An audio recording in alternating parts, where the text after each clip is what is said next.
semoga dalam keadaan sehat ya. Senang sekali saya Citra Hasanah masih bisa menyapa pemirsa tentunya dalam program Sehat Bersama Rumah Sakit Evarina. Berapa banyak dari pemirsa tahu apa singkatan dari TBC?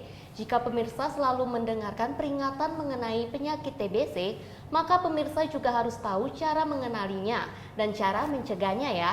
Nah, kali ini saya akan mengajak pemirsa untuk berbincang bersama dokter spesialis paru Rumah Sakit Evarina Pemantang Siantar ini. Nah, pemirsa, ya tepat sekali di samping saya sudah ada dokter spesialis penyakit paru. Dokter, apa kabar nih, Dok? Ya, kabar baik, Citra, apa kabar? Alhamdulillah sehat, Dok. Dok, mau nanya-nanya nih, Dok. Apa sih, Dok, yang dimaksud dengan TB atau TBC, Dok? Baik, terima kasih. Sebelumnya saya perkenalkan diri, saya Sahdra Saragi, dokter spesialis paru di Rumah Sakit Evarina Etaham Pematang Siantar. Jadi tadi Citra tanya, mungkin pemirsa juga banyak yang belum tahu, TB atau TBC itu adalah singkatan dari tuberkulosis. Jadi di masyarakat sering disebut TB, TBC gitu. Itu singkatan dari tuberkulosis, yaitu suatu penyakit menular yang disebabkan oleh kuman. Jadi penyebabnya kuman, bakteri, namanya Mycobacterium tuberculosis. Gitu. Jadi nih, Dok, berbicara mengenai TB, kondisi seperti apa sih, Dok, yang bisa dikatakan dengan TBC ini, Dok? Iya. Jadi seperti saya sebutkan tadi, penyebabnya kuman. Jadi dia bisa menimbulkan gejala, bisa di saluran napas, bisa juga secara umum.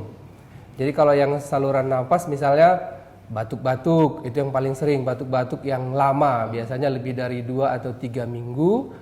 Kemudian bisa juga nyeri dada, ada nyeri dadanya, batuk, nyeri dada. Terus bisa juga batuk darah, itu yang relatif cukup menakutkan. Biasanya kalau udah batuk darah, walaupun cuma sedikit, pasien langsung cemas. Terus kalau lesi atau kerusakan parunya itu sudah cukup luas, mulai muncul sesak napas. Itu kalau kerusakan paru sudah luas. Kemudian ada juga keluhannya itu, gejalanya itu yang sifatnya umum. Jadi biasanya dia nggak enak badan, meriang-meriang, nggak selera makan. Kalau sudah berlama-lama, berat badannya jadi turun. Terus mungkin yang agak unik sedikit, dia malam hari keringat pada malam hari. Jadi tidak banyak penyakit yang menimbulkan atau gejalanya itu keringatan di malam hari. Jadi salah satunya kalau kita keringat malam hari padahal suasana tidak terlalu panas, keringatan di malam hari perlu dipertimbangkan, dipikirkan mungkin TBC. Oh gitu. Jadi, Dok, kalau misalnya gejala TBC ini hanya dilihat dari batuknya saja ya, Dok? Nah itu tadi, jadi biasanya kita kombinasi, keluhannya batuk, batuk darah, nyeri dada, sesak napas, kita kombinasi dengan keluhan meriang-meriang, nggak selera makan, turun berat badan. Nanti kalau sudah ada gejala seperti itu, kita periksakan ke dokter, ke puskesmas, rumah sakit. Nanti kita lakukan pemeriksaan lebih lengkap. Jadi nanti selanjutnya kita periksa ronsen. Kita ronsen, lihat kondisi parunya, terus kita cek juga dahak memang dijumpai atau tidak kuman TBC tadi. Gitu. Jadi, Dok, fakta atau mitos nih, Dok, TBC ini adalah penyakit genetik. Nah iya, itu paling sering orang bilang keturunan, sakit keturunan, apalagi kalau batuk darah kan, keturunan, guna-guna. Tidak, jadi jelas itu penyebabnya kuman, bakteri, Mycobacterium tuberculosis. Gitu. Jadi itu mitos lah berarti. Mitos, itu ya. Mitosnya, Dok. Jadi, Dok, faktor apa saja sih, Dok, yang bisa menyebabkan timbulnya penyakit TBC ini, Dok? Ah ya, jadi karena dia penyebabnya bakteri, berarti tertular. Jadi siapa saja bisa kena. Orang yang penderita TBC, batuk, bersin, percikan dahaknya itu terhirup oleh orang lain. Kalau pertahanan tubuhnya tidak kuat, nah yang seperti itulah berkembanglah, jadi sakitlah dia. Jadi sakit TBC. Gitu. Jadi, Dok, kalau misalnya ada tidak nggak sih, Dok, tingkat keparahan dari penyakit TBC ini, Dok? Nah ya, jadi kalau seseorang sudah kena TBC, awalnya itu tadi keluhannya mungkin yang ringan-ringan. Tapi kalau berkembang makin parah, nggak diobati atau diobatinya udah lama, bisa sesak napas, bisa batuk darah, terus bisa juga namanya efusi pleura. Kalau efusi pleura itu cairan di parunya banyak, kadang-kadang harus kita sedot atau pasang selang dada untuk mengeluarkan cairannya, atau bisa rusak parunya, bisa bocor parunya. Jadi kalau penanganannya terlambat bisa berat. Jadi kita harus Waktu ada gejala awal tadi, periksa untuk langsung memastikan. periksa ya dok ya. Oke, nah pemirsa itu tadi gejala-gejala atau yang bisa kita sebabkan oleh TBC ini ya pemirsa. Pemirsa jangan kemana-mana, kami akan kembali sesaat lagi. Tetaplah di program Sehat bersama Rumah Sakit Evarina.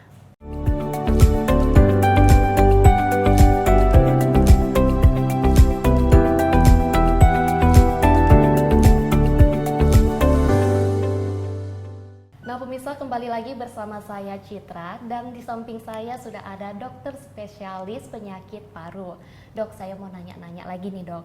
Dok, bagaimana sih membedakan batuk pada flu dengan batuk pada TBC ini dok?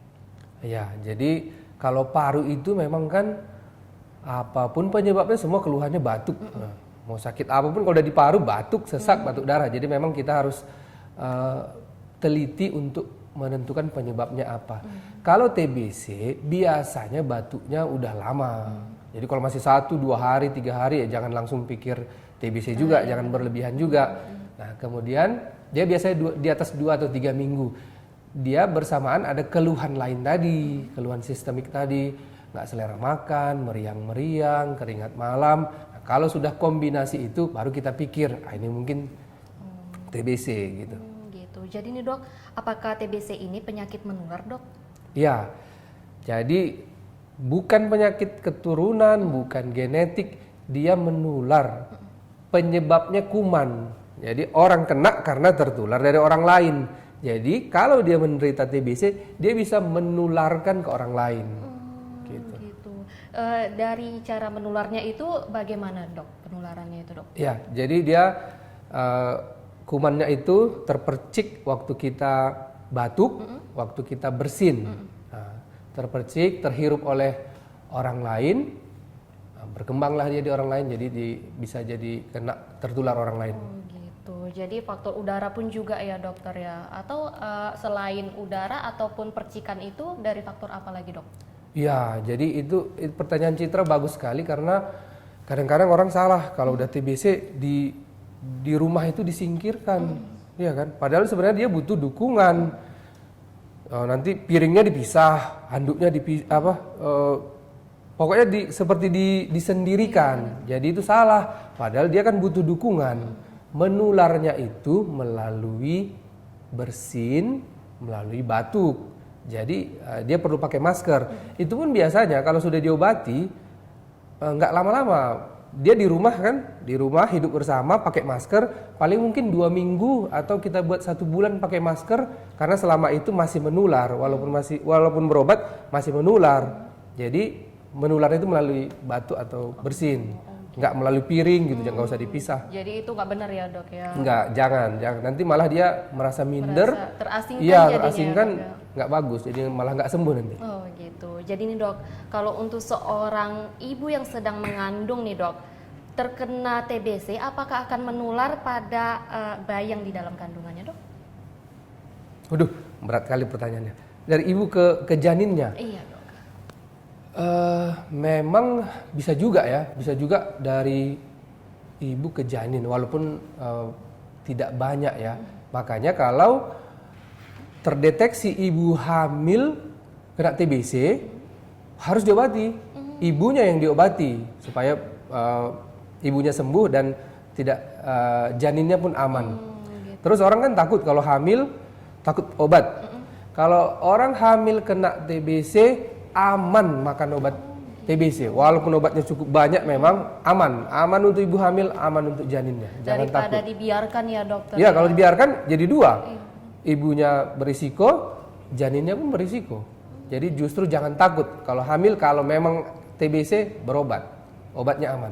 Jadi kalau untuk penanganannya sendiri itu gimana dok? Iya, jadi kita pastikan dulu memang TBC atau tidak. Begitu ia makan obatnya sesuai anjuran dokter. Ada di rumah sakit, di puskesmas, obatnya tersedia, lengkap. Terus kan obatnya gratis.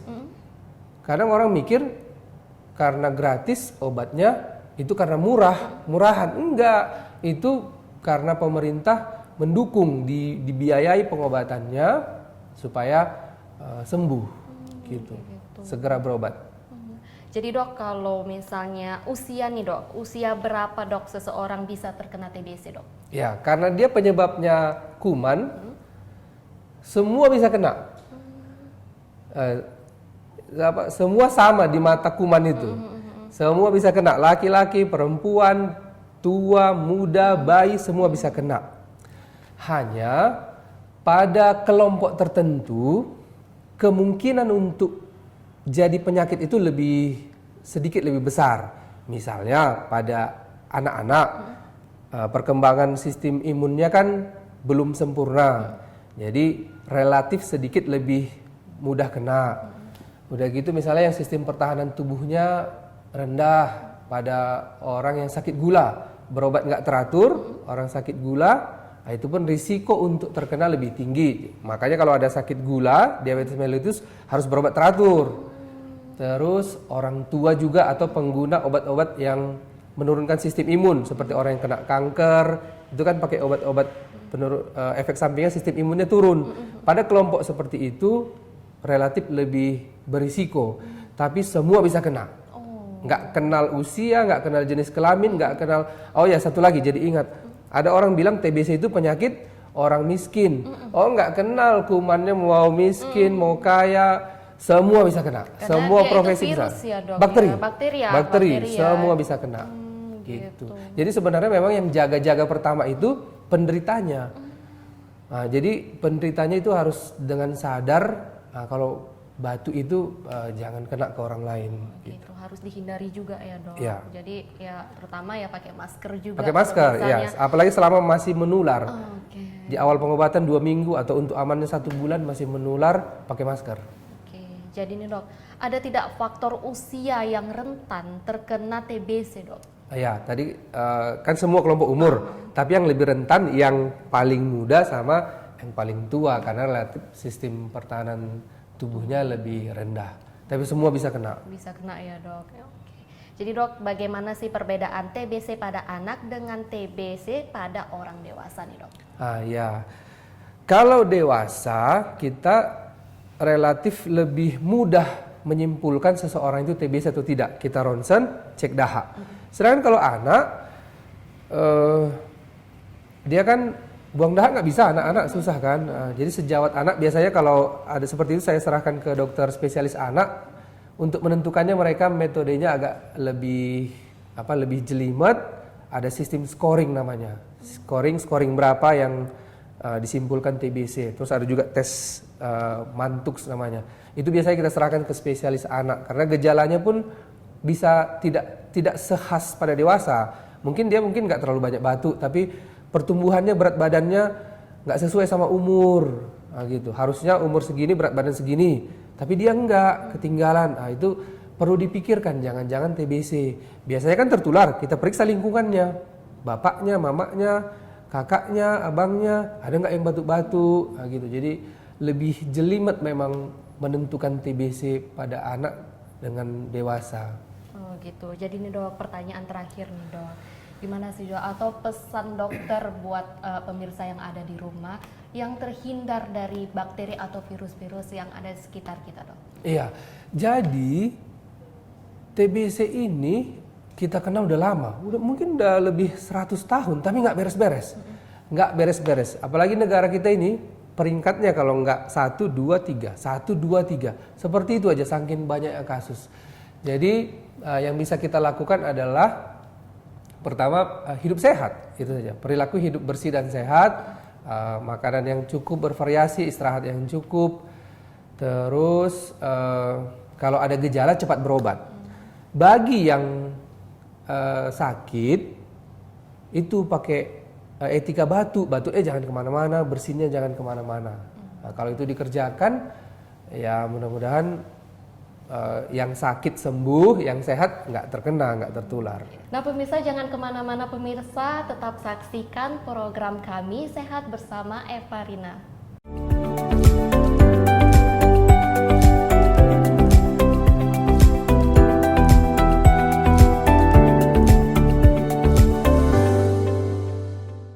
Pemirsa, kembali lagi bersama saya Citra Hasanah. Nah, kali ini saya ingin bertanya-tanya lagi nih pemirsa, lagi dan lagi. Dan saya tetap penasaran, apa sih penyakit TBC ini dan gejala-gejalanya nih pemirsa. Dok, saya mau nanya lagi nih ya dok.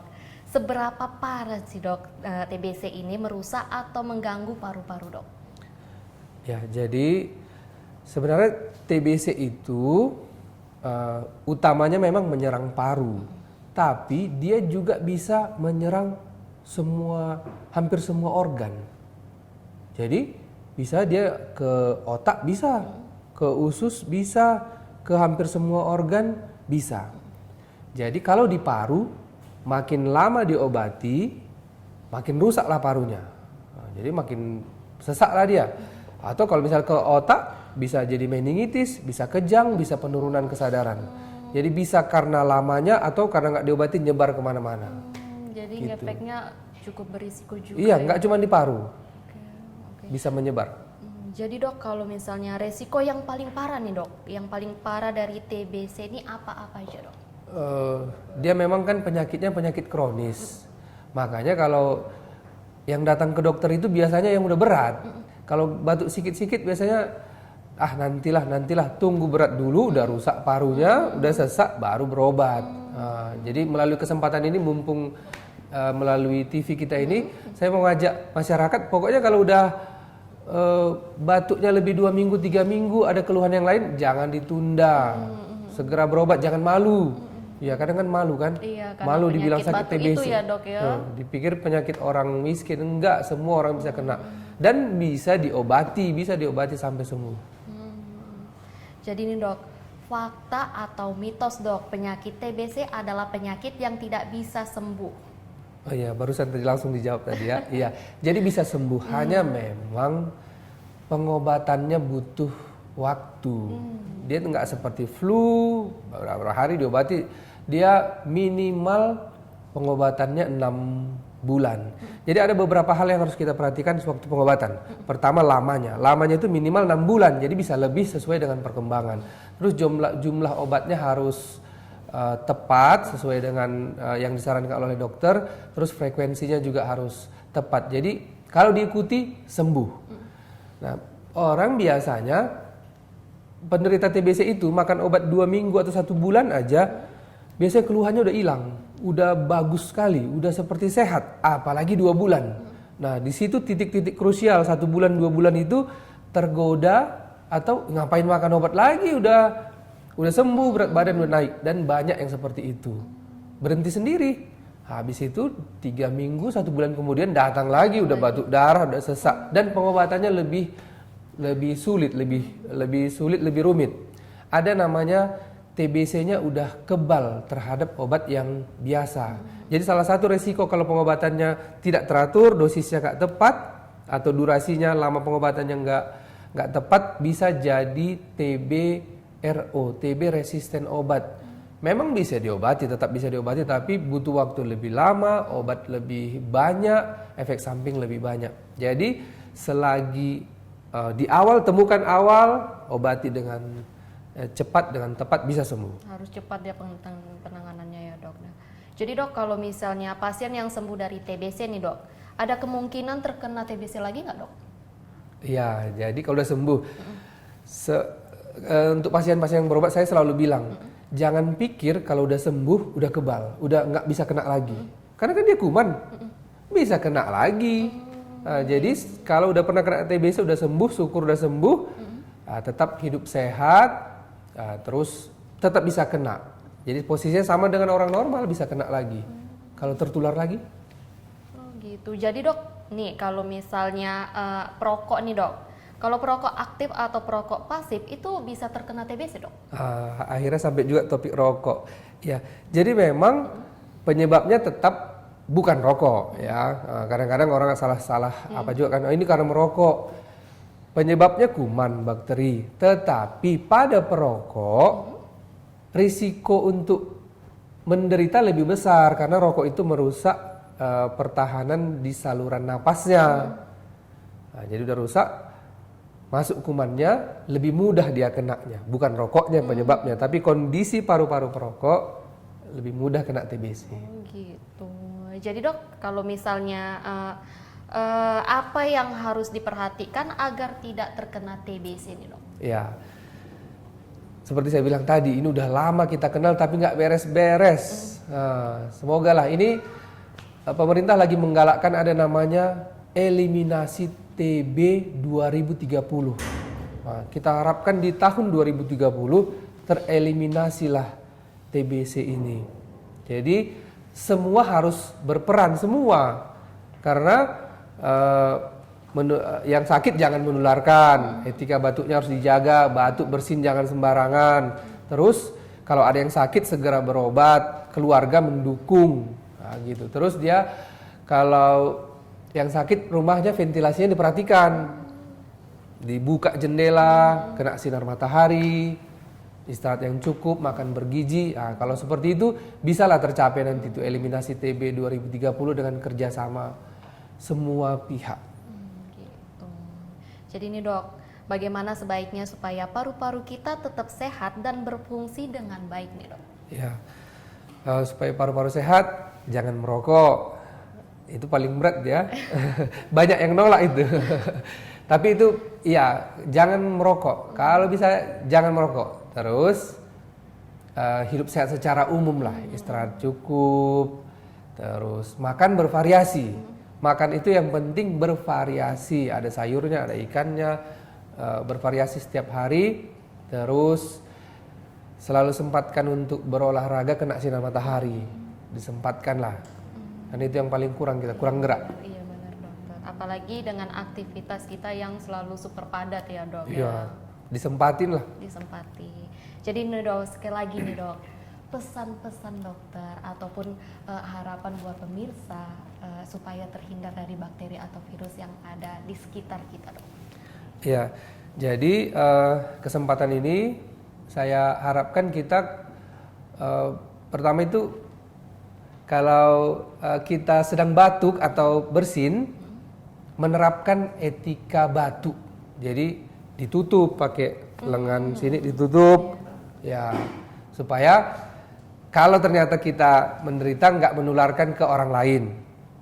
Atau kalau kita ada gejala, kita harus sadar diri untuk tidak menularkan ke orang, pakai masker.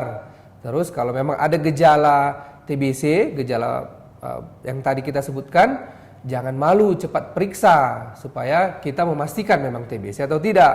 Kalau ternyata TBC apa boleh buat? Diobati waktu belum parah, jadi bisa sembuh. Gitu.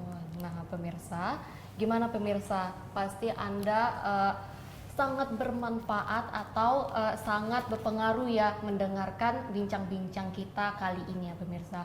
Buat Anda yang mempunyai gejala atau penyakit seperti yang kita jelaskan tadi atau dokter sudah jawab tadi dok, jangan takut untuk berobat ya dok, untuk berobat periksa ya pemirsa. Nah pemirsa, saya Citra Hasana bersama dokter penyakit paru. Sampai ketemu lagi di episode selanjutnya ya pemirsa. Tetap saksikan program Sehat bersama Rumah Sakit Evarina.